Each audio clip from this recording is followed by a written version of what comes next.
Hi, I'm Hal Linden, and you're watching To Life L'Chaim on JLTV. Welcome to Life L'Chaim.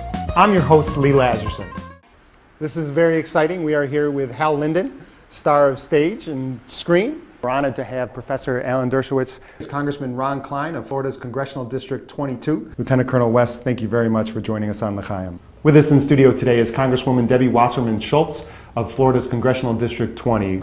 We're here with Art Shamsky and Ron Bloomberg, two of the greatest Jewish sports legends of all time. Gentlemen, thank you very much for joining us today. When I'm not hosting L'Chaim, you can often find me on a basketball court where I'm a basketball official. And today, we're going to tell you a story about the Hillel Men's Basketball League, which has a great level of spirit, camaraderie, and competitiveness that I think is without equal. We're here in beautiful Miami Beach, at the heart of it, at Lincoln Road and Meridian, where next up, we're talking to a rabbi who runs this mitzvah tank in a Chabad just a few blocks away. Let's go talk to the rabbi. Thank you for joining us today. We have a very special guest with us on L'Chaim, Joshua Molina. Thank you very much for joining us. Thank you for having me. I'm delighted to be on a show that has in the title. I appreciate that. It's been a long time. And then you came in, you were given the character's name of Will Bailey.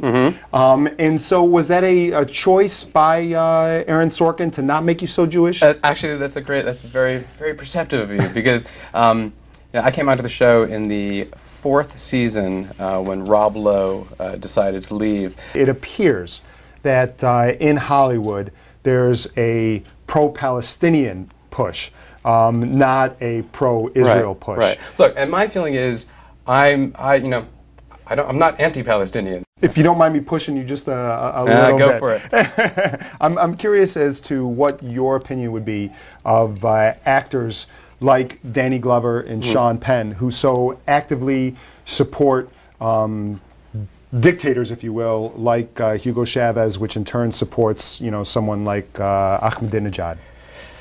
That gets into very hairy territory, in part, and not because I couldn't care less about Sean Penn. I'm not worried about alienating people who are unaware of my existence. So we're going to dip it in your sauce.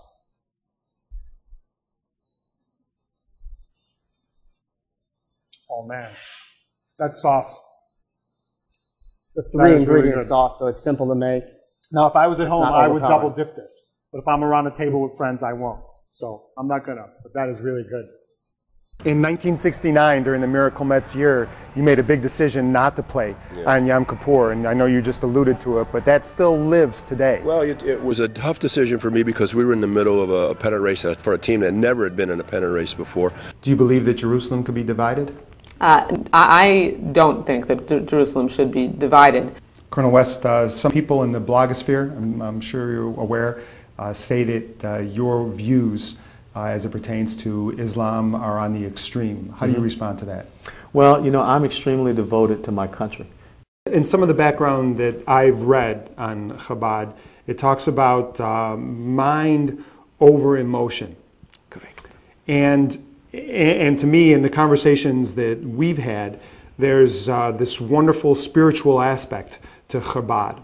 And I digest those 2 points, mind over emotion and then the wonderful spirituality, and they don't seem to click with me. So explain that a little bit more, please. So as big as the industry is, not everybody's involved, obviously. Correct. So tell us how Jupon works to attract customers and to attract businesses and to put them together for everybody to make money. Shani, before the break, we were talking about Barack Obama and his ability to carry the Jewish vote in 2008, and your opinion is that he's lost a lot of that support. Why do you think he's lost that support? So when I was a kid, and the pride that we had in Israel and all it's accomplished and its ability to fight the fight in the Six-Day War and 73 and so forth, that doesn't seem to exist today. No, and one of the reasons I wrote The Trials of Zion is when I was growing up, there was Exodus. Barney Miller was a Jewish character, but not so much. I never knew he was Jewish when I got the job. Tell us a little bit about your Jewish upbringing. My father was a twice-a-year Jew. Can we switch gears a little bit? Sure. Do some word association. Okay. Golf. Obsession and futile. Futile obsession. Justin Bieber. He's so young that my kids don't think he's cool at 13 and 8. It's like, wow, even at their age. Regrets. Lack of personal discipline. Islam. Wow. Complicated. Rush Limbaugh. OxyContin? 80. How about that? I'm thrilled to be here. Thank you. That's it for this episode. For all the latest information on our show, please visit our website at tolifelchaim.com or visit our new Facebook page. I'm Lee Lazerson. Thanks for joining us on To Life L'Chaim.